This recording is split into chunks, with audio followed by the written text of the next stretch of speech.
Belajar bergerak berbagi untuk negeri, guru penggerak majukan pendidikan.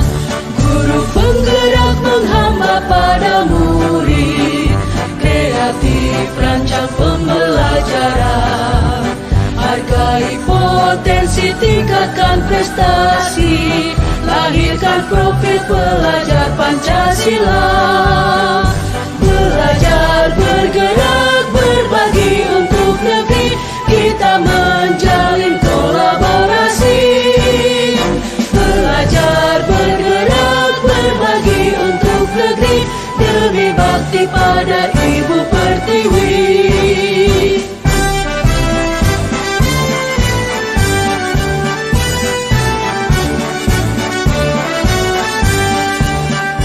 Bulatkan tekad, kuatkan hati, negeri ini memanggilmu kawan. Belajar bergerak berbagi untuk negeri, guru penggerak majukan pendidikan. Guru penggerak menghamba pada murid, kreatif rancang pembelajaran. Hargai potensi, tingkatkan prestasi, lahirkan profil pelajar Pancasila. Belajar bergerak berbagi untuk negeri, kita menjalin kolaborasi. Belajar bergerak berbagi untuk negeri, demi bakti pada Ibu Pertiwi. Belajar bergerak berbagi untuk negeri, kita menjalin kolaborasi. Belajar bergerak berbagi untuk negeri, demi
saya bisa menyebarkan pengetahuan yang sudah saya peroleh sebelumnya kepada Bapak Ibu sekalian pada siang hari ini.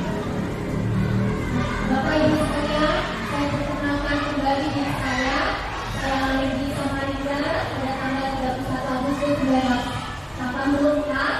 Nama saya adalah Ismail Hamdani Mangalu. Saya mengajar di SDN 030 Samarinda Utara sejak tahun 2007 hingga tahun 2009. Kemudian saya lanjut mengajar di SDN 16 Bontang Selatan dari tahun 2010 hingga tahun 2020 dan kemudian melanjutkan ke mengajar di sekolah ini sejak tahun 2021 awal Januari hingga pada saat ini. Bapak Ibu sekalian, sebelum kita melanjutkan kepada penyebaran pemahaman, saya ingin mengajak Bapak Ibu bersama untuk menyanyi kelas kita pada siang hari ini.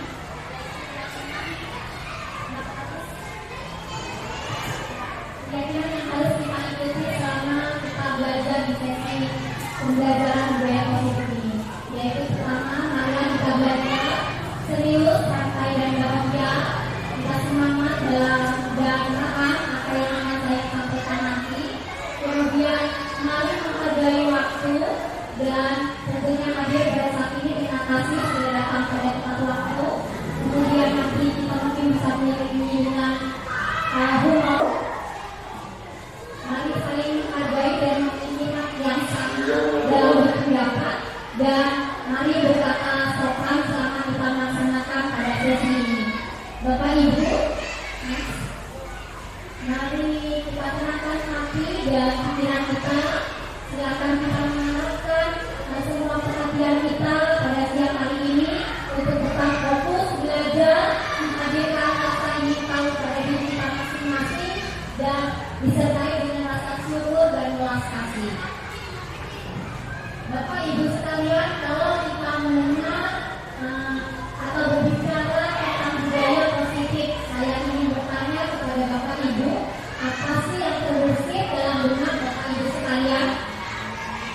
Silakan, apakah ada yang ingin menjawab pertanyaan ini? Apa yang terbersih? Apa yang ada dalam pikiran Bapak Ibu sekalian ketika mendengar kata budaya positif? Silakan Ibu.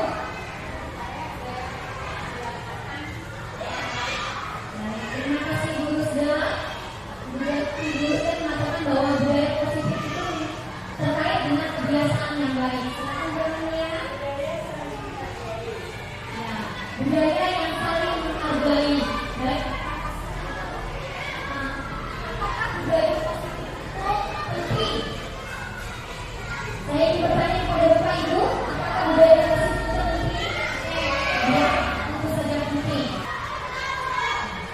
Konsep-konsep yang ingin kita pahami pada hari ini yaitu perubahan paradigma belajar, disiplin positif, nilai-nilai kebajikan, kebutuhan dasar manusia, motivasi perilaku manusia, posisi kontrol dulu, kemudian keyakinan luas dan kita juga nanti akan belajar atasi segitiga restitusi itu.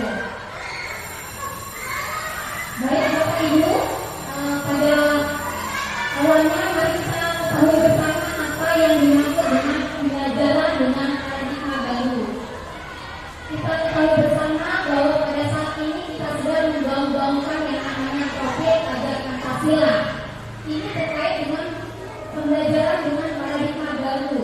Pembelajaran dengan paradigma baru merupakan pembelajaran yang dirancang berdasarkan prinsip pembelajaran diferensiasi, sehingga pada peserta didik belajar sesuai kebutuhannya. Jadi pembelajaran yang berdiferensiasi itu pembelajaran sesuai dengan apa yang dibutuhkan oleh murid kita, berdasarkan tahap perkembangan sesuai teori psikologi modern untuk mewujudkan yang kita sedang gaung-gaungkan, yaitu profil pelajar Pancasila.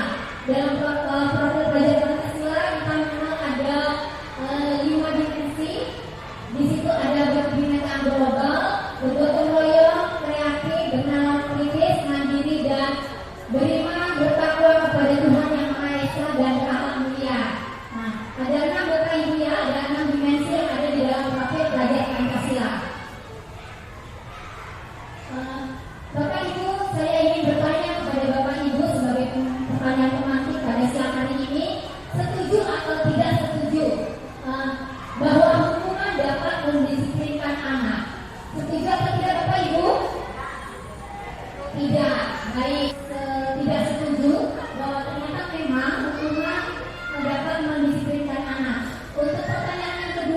pemberian hukuman dengan hal positif seperti membaca atau membersihkan halaman sekolah dapat meningkatkan disiplin anak. Setuju atau tidak setuju Pak Ibu? Ya, setuju. Mungkin di awal nanti kita akan setuju. Mungkin kita di akhir nanti setelah kita memahami bersama apa sih dampak dari pemberian penghargaan kepada murid, ini dapat merubah paradigma kita tadi. Kemudian yang ketiga, memberi penghargaan dapat meningkatkan motivasi belajar anak. Ini mungkin terkait dengan pertanyaan kedua tadi ya. Ya, sebagian besar dari Bapak Ibu mungkin setuju dengan ini. Next, ternyata dari pertanyaan-pertanyaan tadi kita dapat merubah mindset kita, pemahaman kita, pandangan kita tentang apakah penting motivasi itu diberikan melalui penghargaan. Sekarang saya ingin mengajak Bapak Ibu untuk menghafalkan tangan, kemudian menghafalkan kuat-kuat tangan, kemudian meminta teman sebelah untuk membuka tangan. Satu yang menghafal, satu yang membuka. Kepala yang kuat, kemudian teman yang di sebelahnya membuka dengan sekuat tenaga juga. Apakah bisa membuka kepala teman, tangan teman? Ya, silakan dicoba. Baik, terima kasih Bapak Ibu. Mungkin yang menghafalkan tangan, membuka gerak-gerak kepala tangannya sehingga teman yang ada di sebelahnya tidak bisa membuka. Kemudian teman yang bertugas untuk membuka kepala tangan akan berusaha untuk membuka, tetapi tidak bisa karena yang menghafal tangan juga berusaha menghafalnya dengan kuat. Baik. Next, Mbak. Nah, di sini terjadi miskonsepsi. Ya, kesalahan pemahaman pada pikiran kita tentang teori kontrol. Ternyata ilusi guru mengontrol murid itu adalah benar salah seperti yang kita lakukan tadi. Si punya badan yang menggunakan tangan itu berusaha untuk mengontrol bahwa yang dia genggam ini tidak boleh terbuka.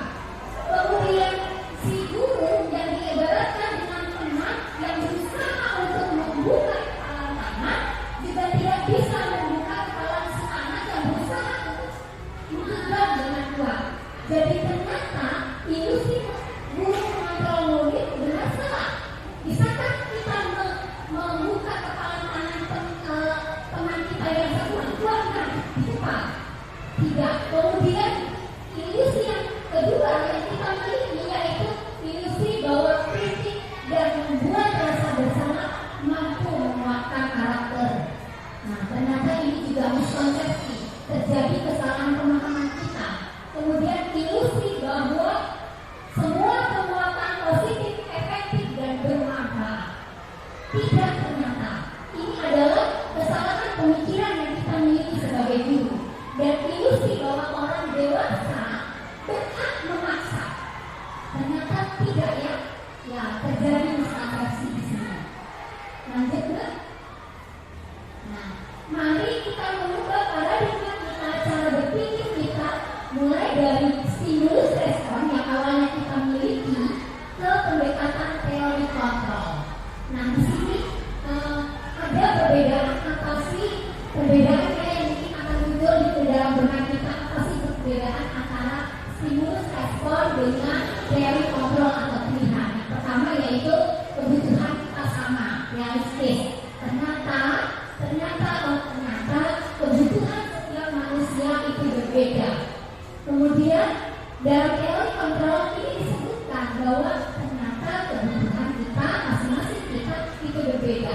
Kemudian ternyata yang awalnya dalam pemikiran kita di dalam stimulus respon bahwa semua orang melihat hal yang sama.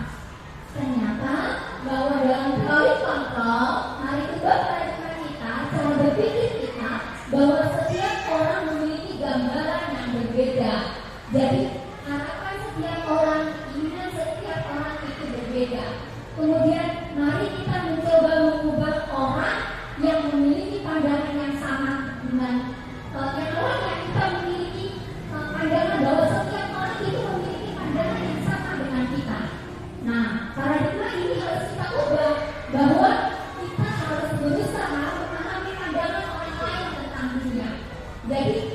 tidak bisa memiliki pandangan bahwa setiap orang itu sama pemikirannya dengan kita. Tidak. Mari mengubah pandangan itu. Kemudian perilaku buruk dilihat sebagai suatu kesalahan jika ini kita masukkan dalam stimulus respon. Tapi ternyata dalam teori kontrol itu ya, setiap perilaku itu pasti memiliki tujuan. Kemudian dari kegiatan yang kita lakukan tadi bahwa orang lain bisa mengontrol saya, ternyata tidak. Hanya diri kita sendiri yang dapat mengontrol diri kita. Kemudian di dalam stimulus respon bahwa pemaksaan ada pada saat rujukan gagal. Itu yang biasa kita lakukan kepada murid. Kita paksa kalau kita setelah kita bujuk itu tidak bisa. Tapi dalam teori kontrol, nah hanya Anda yang bisa mengontrol diri Anda dan kolaborasi dan konsep sensitif kata yang telah kita buat dengan murid kita dapat menciptakan pilihan-pilihan baru. Jadi bukan maunya kita, ya. Jadi bukan maunya kita. Kemudian mari berpikir, mari mengubah modal berpikir menang kalah, yang artinya si murid kalah dan kita yang menang, menjadi model berpikir menang-menang. Bagus di kita, bagus juga di murid. Pilihan itu menjadi pilihan kita dan juga merupakan pilihan si murid. Kemudian yang awalnya kita bisa mengontrol orang lain, pikiran kita bahwa awalnya kita bisa loh kontrol orang lain. Mari mengubah menjadi mindset kita, paradigma kita bahwa Anda tidak bisa ternyata mengontrol orang lain. Nah, dari penjabaran tadi kita akan memiliki gambaran apa sih itu disiplin positif. Bapak Ibu, disiplin positif ini berasal dari bahasa Latin yaitu disiplin yang artinya belajar. Kemudian disiplin diri membuat orang menggali potensinya menuju sebuah tujuan apa yang dia hargai.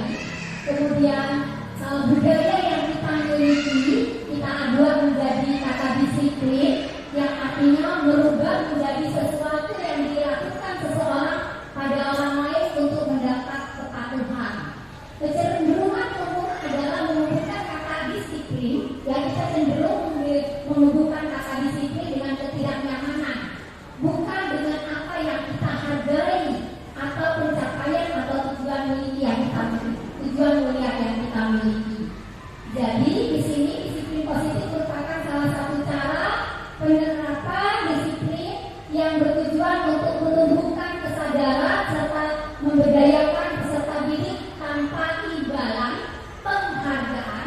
Jadi tidak ada reward, tidak ada penghargaan, tidak ada imbalan, ancaman atau hukuman kepada murid kita. Nah, kita sebagai pendidik memiliki tujuan yaitu menciptakan peserta didik yang memiliki disiplin diri sehingga mereka berperilaku mengacu pada nilai-nilai kebajikan universal dan memiliki motivasi intrinsik. Jadi motivasi yang datangnya dari dalam diri kita sendiri dalam melakukan perubahan perilaku menjadi lebih baik. Nah, Bapak Ibu, nilai-nilai dari kebajikan universal yang kita ketahui bahwa ada beberapa nilai-nilai kebajikan yang ingin kita tanamkan kepada murid.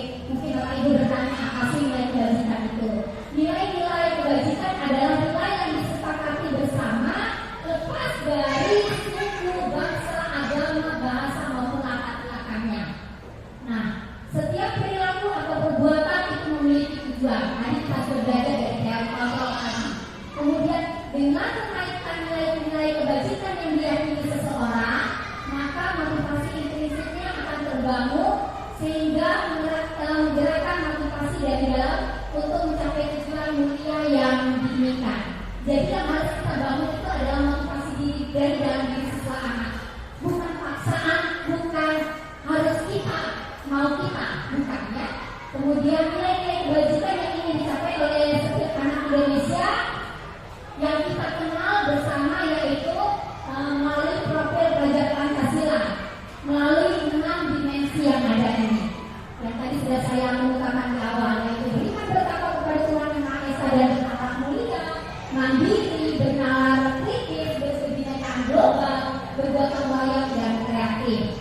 adalah dalam rangka agar kebutuhan dasar yang kita miliki ini dapat kita capai. Nah, ada lima kebutuhan dasar manusia. Yang pertama itu yaitu bertahan hidup, kasih sayang dan rasa diterima, penguasaan, kebebasan dan kesenangan. Ketika kita ingin makan, berarti kita ingin memenuhi kebutuhan dasar kita yaitu bertahan hidup. Ketika kita memiliki rasa ingin diterima, maka kebutuhan dasar yang ingin kita penuhi adalah kasih sayang dan rasa diterima. Dan ketika kita ingin dihargai, maka kebutuhan dasar yang ingin kita cukupkan, ingin kita miliki adalah penguasaan. Dan ketika kita ingin memiliki pilihan mencoba hal baru, maka kita berusaha untuk mencukupi kebutuhan kita yaitu terkait dengan kebebasan. Dan ketika kita ingin memiliki rasa humor, kita ingin bersenang-senang, kita ingin tertawa, maka kebutuhan dasar yang ingin kita miliki yaitu terkait dengan kesenangan. Jadi ini adalah 5 kebutuhan dasar manusia yang harus kita ketahui bersama. Nah, kebutuhan dasar itu akan mempengaruhi motivasi kita, motivasi perilaku manusia. Di sini ada motivasi yang kita kenal ada 2, yaitu motivasi eksternal dan motivasi internal. Motivasi eksternal yaitu untuk menghindari ketidaknyamanan, kemudian hukuman, ya seperti ketika kita berpikir bahwa apa sih yang akan terjadi apabila kita tidak melakukan suatu hal sesuai dengan peraturan. Nah, maka kita memiliki motivasi eksternal. Dan apa yang akan kita dapatkan apabila kita melakukan hal itu? Berarti kita memiliki motivasi eksternal. Tapi Bapak Ibu ketahui bahwa kita ketahui bersama bahwa yang terpenting ini adalah motivasi internal, motivasi yang muncul dalam diri pribadi kita untuk menjadi orang yang mereka inginkan dan menghargai diri sendiri dengan nilai-nilai yang mereka percaya. Maka mereka akan memiliki, harusnya idealnya memiliki yang namanya motivasi internal. Jadi tujuan disiplin positif yaitu bagaimana kita menumbuhkan yang namanya motivasi internal, motivasi yang asalnya dari diri kita. Bapak Ibu, di dalam keseharian kita biasanya mengenal yang namanya hukuman, konsekuensi dan restitusi. Restitusi mungkin ini hal baru ya, bahasa baru yang biasanya kita ketahui hanya hukuman dan konsekuensi. Nah, ternyata ada 3 perbedaannya masing-masing ini ya. Yang pertama itu hukuman. Hukuman itu Bapak Ibu ternyata tidak terencana. Nah, tidak terencana, tiba-tiba kita berikan kepada murid itu secara tiba-tiba, kemudian murid tidak tahu apa yang akan dia terima, kemudian ini bersifat satu arah, hanya dari guru pada si siswa. Jadi tidak pemikiran bersama, hanya guru yang memberikan, sifatnya hanya satu arah. Kemudian biasanya hukuman ini bersifat fisik atau psikis, ya, bersifat berhubungan dengan mental atau berhubungan dengan fisik seseorang murid kita di sini. Kemudian konsekuensi itu terencana, konsekuensi itu terencana, disepakati sesuai dengan peraturan, ya. Jadi kalau sudah tahu peraturannya, biasanya akan diberitahu konsekuensinya. Dan harapannya juga murid sadar konsekuensinya apa sih kalau tidak mematuhi aturan yang ada. Nanti kita akan lanjut tentang hukuman, konsekuensi dan restitusi ini pada slide selanjutnya. Kemudian yang baru adalah restitusi. Restitusi ini adalah proses menciptakan kondisi bagi murid untuk memperbaiki kesalahan melalui proses kolaboratif dengan mengajarkan murid untuk mencari solusi sendiri. Nah, ini nanti yang harapannya kita miliki bersama. Restitusi, bukan konsekuensi, bukan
Sekarang saya ingin bertanya Bapak Ibu, apa sih bisa Bapak Ibu memutuskan ini termasuk dalam apa? Hukuman atau konsekuensi? Ketika mencatat 100 kali di dalam buku kalimat, saya tidak akan terlambat lagi karena dia si anak terlambat sekolah. Masuk dalam konsekuensi atau hukuman ini Bapak Ibu? Hukuman ya. Dari mulainya lapangan basket 2 kali karena terlambat hadir di sekolah. Hukuman. Murid disuruh untuk mengenakan sepatu seharian di sekolah karena tidak mengenakan sepatu hitam. Hukuman atau konsekuensi? Hukuman. Kemudian lari mengelilingi lapangan basket 2 kali karena terlambat 10 menit untuk pelajaran PJOK. Konsekuensi. Mari kita lihat bersama. Wah, terima kasih Bapak Ibu guru hebat. Ternyata benar semuanya. Ya, jadi kita sudah bisa memutuskan apa sih hukuman itu seperti apa, konsekuensi itu seperti apa. Ya, lanjut. Kemudian kita lanjut ke restitusi. Kan tadi ada 3, hukuman, konsekuensi, dan restitusi. Restitusi adalah proses menciptakan kondisi bagi murid untuk memperbaiki kesalahan mereka sehingga mereka bisa kembali pada kelompok mereka dengan karakter yang lebih kuat. Restitusi juga merupakan proses kolaboratif yang mengajarkan murid untuk mencari solusi untuk masalah mereka dan membantu murid berpikir tentang orang seperti apa yang mereka inginkan dan bagaimana mereka harus berbuat nantinya. Nah, ini adalah ciri-ciri dari restitusi. Ini adalah hal baru ya. Biasanya kita cenderung ke konsekuensi. Ternyata ada lagi yang namanya restitusi. Restitusi bukan untuk menebus kesalahan, namun untuk belajar dari kesalahan. Restitusi memperbaiki hubungan, dan restitusi memberikan tawaran, bukan paksaan. Restitusi menuntut untuk melihat dari dalam diri kita sendiri. Restitusi mencari kebutuhan dasar yang mendasari tindakan. Restitusi diri adalah cara yang paling baik. Nah, ternyata bukan konsekuensi. Ternyata ada yang namanya istilahnya restitusi. Nah, karena restitusi ini berfokus pada solusi, dan restitusi dapat mengembalikan murid yang berbuat salah pada kelompoknya dengan baik, dengan senang hati ya. Nah, Bapak Ibu, kita sadari bahwa kita memiliki 5 posisi kontrol selama ini. Ya, kadang kita berposisi sebagai penghukum, kadang berposisi sebagai pemantau, kadang kita berposisi sebagai teman, pembuat rasa bersalah tanpa kita sadari, dan manajer. Nah, 5 ini, apa sih perbedaan 5 posisi kontrol ini? Nah, coba kita baca kasus yang ada ini untuk memahami 5 posisi kontrol. Yang pertama yaitu penghukum ketika ada kasus murid tidak memakai atribut lengkap saat upacara bendera. Nah, ketika kita memiliki posisi sebagai penghukum, maka kita bisa menghukum murid karena kepada bendera selama 1 jam di depan situ. Nah, ketika kita melakukan hal ini, berarti kita berdiri di dalam posisi sebagai penghukum. Dan ketika kita berdiri sebagai pembuat rasa bersalah, maka kita akan biasanya mengatakan, sudah berapa kali ibu beritahu kamu selalu saja mengecewakan ibu. Nah, berarti ini kita memiliki posisi sebagai teman. Nah, ketika kita memiliki kasus seperti tadi, tidak memakai atribut, si murid tidak memakai atribut, kemudian yang tadi sebagai pembuat rasa bersalah ya. Kemudian ketika kita memiliki posisi sebagai teman, maka kita akan mengatakan kepada murid kita, ayolah ikuti aturan sekolah, tolong bantu ibu ya, sekali ini ya sudah, tidak apa-apa, lain kali jangan terulang lagi sampai berbuat seperti ini lagi nak. Nah, ini biasanya kita lakukan ya, kita berdiri sebagai posisi teman. Dan ketika kita duduk sebagai pemantau, kita akan mengatakan, kamu sudah melanggar peraturan sekolah, kamu tahu nggak konsekuensinya apa? Ya, setelah upacara nanti beli atributnya ya di koperasi. Jadi mungkin nanti ketika istirahat kita bertanya lagi, memantau lagi, sudah dibeli tidak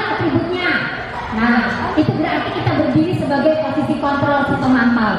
Tadi sudah penghukum, membuat rasa bersalah, teman dan sebagai pemantau. Nah, idealnya ternyata Bapak Ibu kita berdiri sebagai manajer. Bagaimana sih manajer itu? Ya, ketika kita berdiri sebagai manajer, kita akan mengatakan kepada murid, apa kamu tahu apa kesalahan yang telah kamu lakukan? Nah, kira-kira bagaimana kamu akan memperbaiki kesalahan yang kamu buat tadi? Jadi bukan maunya kita, ya, si anak yang akan mencari solusinya, bukan dari gurunya, bukan dengan dihukum, bukan dengan beli atribut langsung dia operasi, nanti istirahat, ketemu sama ibu mau lihat, atau aduh kali ini boleh deh terlambat, besok jangan lagi diulang ya. Tidak seperti itu, tidak sebagai teman, tidak juga sebagai pembuat rasa bersalah. Kamu lagi, ya kita katakan sering begitu. Kamu lagi, kemarin sudah, hari ini dibuat lagi, besok nanti gimana lagi? Nah, tidak. Ternyata kita harapannya bisa berdiri dalam posisi kontrol sebagai manajer. Kita akan bertanya kepada si anak, kira-kira bagaimana untuk besok, bagaimana caranya, bagaimana solusinya untuk kamu bisa memperbaiki kesalahan yang kamu buat pada saat ini. Oke, lanjut. Nah, ketika kita mengatakan pernyataan-pernyataan yang ada di sebelah kanan, maka kita akan memiliki berdiri di posisi kontrol yang ada di sebelah kiri sini. Ketika kita berkata, saya kecewa sekali dengan kamu, maka kita berdiri sebagai posisi kontrol membuat orang merasa bersalah. Ketika kita mengatakan kamu tidak pernah benar melakukannya, maka kita berdiri sebagai si penghukum. Ketika kita katakan ayolah lakukan demi ibu, maka kita berdiri sebagai teman. Apakah kamu mau mendapatkan stiker hari ini? Nah, itu berdiri sebagai pemantau, karena nanti ibunya lihat lagi stikernya, dipantau lagi. Dan ketika sebagai manajer, bagaimana kamu bisa menyelesaikan masalah ini? Jadi ditawarkan kepada murid, dan sebagai penghukum ini yang harus kita tinggalkan. Kamu selalu yang paling terakhir. Nah, ini tidak sering seperti ini ya. Berarti kita sudah menghukumnya di akhir. Ya. Nah, dari posisi-posisi kontrol itu sebagai manajer, maka kita wajib membuat jaringan kelas, mengapa jaringan kelas, mengapa bukan peraturan. Nah, mengapa tidak peraturan saja? Mengapa harus jaringan kelas? Nah, mengapa kita memiliki peraturan harus menggunakan helm? Bila mengendarai roda dua, sudah saya bertanya kepada Bapak Ibu, kenapa pakai helm? Demi keselamatan. Demi keselamatan. Ya.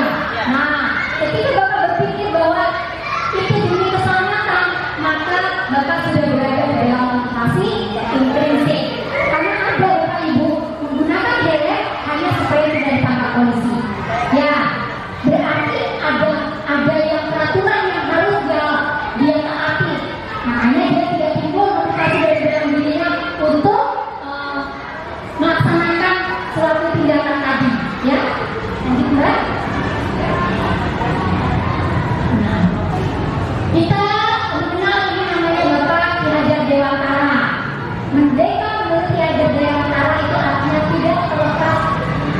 Merdeka itu artinya tidak hanya terlepas dari perintah, akan tetapi juga cakap buat memerintah diri sendiri. Jadi tidak harus ada orang yang memerintah supaya kita terperintah, supaya kita bergerak, tetapi kita bebas memerintah diri kita sendiri. Lanjut Mbak. Di sini adalah contoh pembentukan keyakinan kelas. Keyakinan kelas yang kita akan membuat nanti, yaitu keyakinan kelas yang bersifat abstrak. Jadi nanti kita yang buat sendiri dalam kelas kita. Kemudian pernyataannya yang dibuat dalam keyakinan kelas itu bersifat berupa universal. Dibuat dalam bentuk pernyataan politik. Kemudian sesuai dengan kondisi kelas dan sehingga mudah untuk diterapkan. Kemudian semua warga sekolah dapat melakukan saat kelas. Nanti ada contoh-contoh kelas yang ada di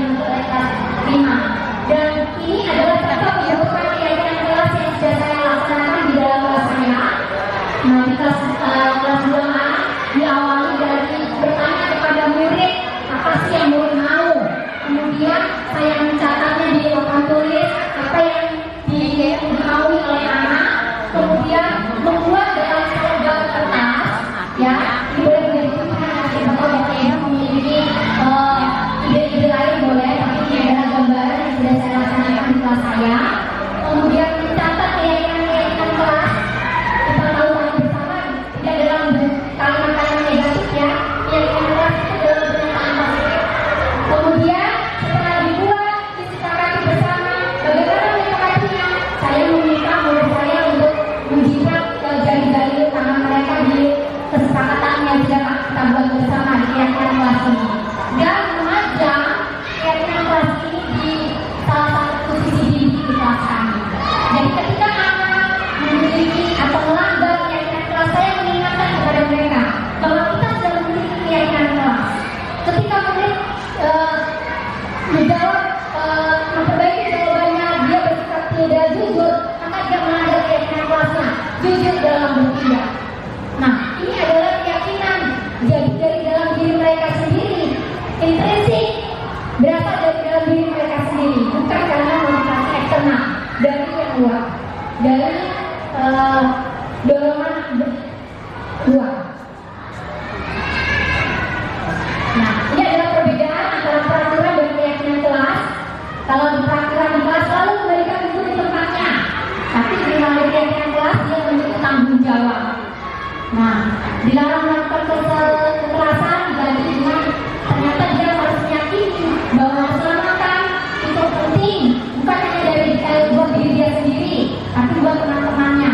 Kemudian ketika di kelas ada peraturan menggunakan masker, tidak ya, harusnya dia memiliki keyakinan bahwa ternyata dengan menggunakan masker ini adalah buat keselamatan diri dia sendiri. Nah, Bapak Ibu dari restitusi tadi kan kita tadi mengenal ada hukuman, ada konsekuensi, ada restitusi. Kita harapannya bisa melaksanakan yang namanya restitusi. Di restitusi ini ada 3 sisi, ada 3 langkah yang harus kita ikuti. Mengingat kembali apa sih restitusi itu, yaitu suatu proses dialog yang dijalankan oleh guru agar dapat menghasilkan murid yang mandiri dan bertanggung jawab. Jadi dari kegiatan restitusi ada kita dapat menentukan identitas, kemudian kita dapat memvalidasi kebutuhan dan menanyakan keyakinan. Jadi urutannya sebenarnya ini dari menstabilkan identitas, menanyakan keyakinan, kemudian validasi kebutuhan. Nah, menstabilkan identitas ini adalah berdasarkan prinsip membuat kesalahan adalah bagian dari proses pembelajaran.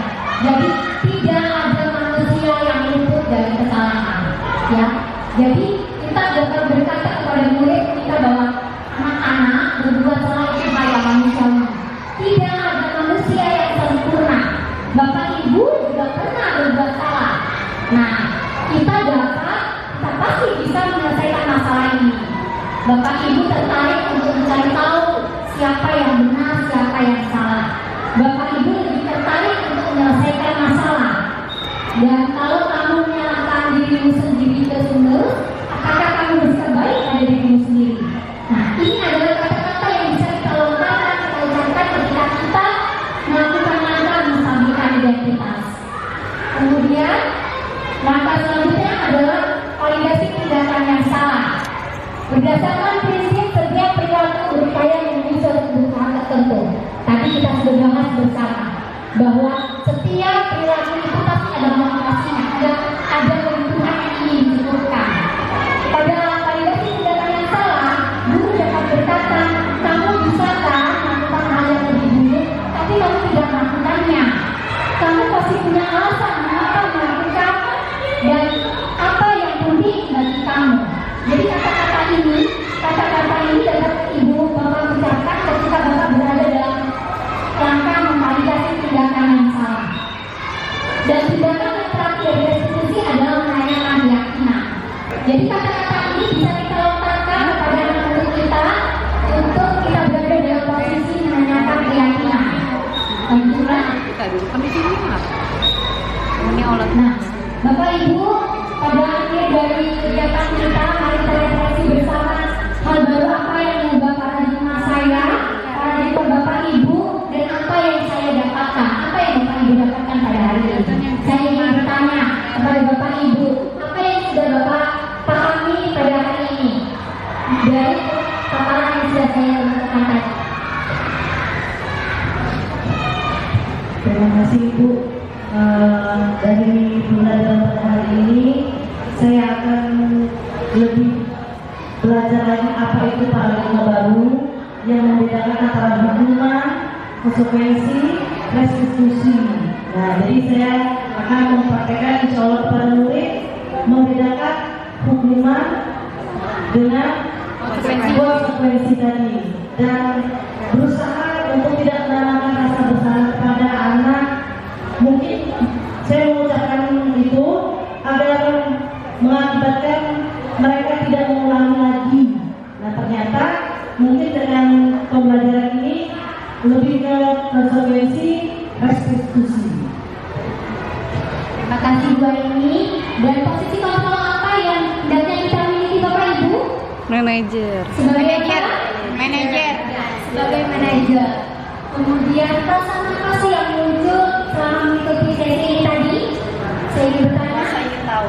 Oh iya, muncul rasa ingin tahu. Terima kasih. Apakah Bapak Ibu merasa senang? Senang. Ya.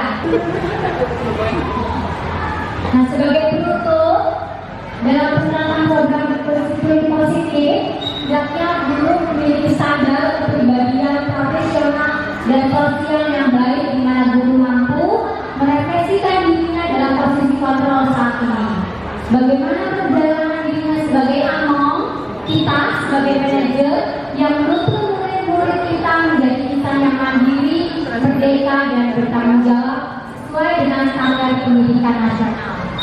Terima kasih Bapak Ibu, demikian pemaparan saya terkait dengan pemahaman saya yang saya peroleh dari pendidikan guru penggerak. Harapan saya Bapak Ibu sekalian bisa juga memperoleh pengetahuan baru dari pertemuan kita pada saat siang hari ini.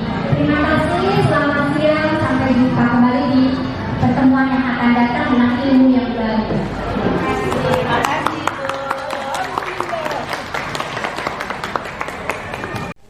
Assalamualaikum warahmatullahi wabarakatuh. Perkenalkan, nama saya Selvi Yulaika. Saya guru di SD 005 Samarinda Ilir. Saya mengikuti kegiatan sosialisasi tentang budaya positif yang dilakukan oleh Bu Ismaria. Saya merasa sangat senang dan banyak pemahaman yang saya dapatkan dari materi yang sudah diberikan sama Bu Isma, terutama tentang konsep inti budaya positif, yaitu tentang perubahan paradigma belajar, tentang disiplin positif, nilai-nilai kebajikan, kemudian kebutuhan dasar manusia, motivasi perilaku manusia, dan masih banyak lagi yang saya dapatkan. Untuk saya pribadi itu sangat berpengaruh dalam pembelajaran saya di kelas, terutama untuk menghadapi murid-murid saya di kelas. Demikian yang bisa saya sampaikan. Terima kasih. Assalamualaikum warahmatullahi wabarakatuh. Assalamualaikum warahmatullahi wabarakatuh. Setelah saya mengikuti kegiatan diseminasi penerapan budaya positif yang dibawakan oleh Ibu Ismaria Manueli Manalu MPD, saya sangat senang karena budaya penerapan positif ini juga sangat berhubungan dengan materi yang saya ajarkan, yaitu pelajaran agama, dan memudahkan saya melalui penerapan ini, memudahkan saya mengajarkan akhlak terpuji, terutama tentang misalnya karakter jujur. Nah, karakter jujur ini pernah saya lihat pada saat penerapan dibawakan Bu Ismaria, saya melihat contohnya bahwa Ibu Ismaria menampilkan contoh keyakinan kelas. Nah, salah satu di dalamnya itu penerapan jujur.